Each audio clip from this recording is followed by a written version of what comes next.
Let's take a live look over Midtown Atlanta. Gorgeous start to the day. Clear skies, and those clear skies allowed temperatures to drop really nicely overnight. So you will need the jacket this morning. We're in the 30s up in the mountains. That's cold. 42 in Canton, 55 in Atlanta, 43 in Carrollton, 47 in Athens, and 42 in Eatonton. Temperatures will climb really nicely today. In fact, we're going to hit 79 degrees in the city of Atlanta. Lots of sunshine, but it is going to stay chilly for the next several hours. So you'll need at least a light jacket between now and 9 a.m. We'll go into low 50s at 9. Perfect room temperature at noon, 68 degrees.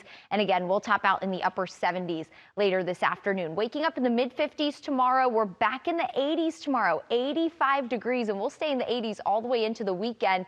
In fact, we're going to be approaching record heat. That high of 85 tomorrow, very close to that record of 87. We'll go to the 87 mark on Saturday, very close to the record of 88 degrees. The warm and dry weather does continue for Easter. The morning will be in the low 60s, brunch time, mid 70s in the afternoon, low 80s. So no need for the thick sweaters for Easter Sunday and no need for the umbrella. That changes Monday into Tuesday. The ridge of high pressure keeping us nice and warm and dry breaks down. That allows a cold front to move in.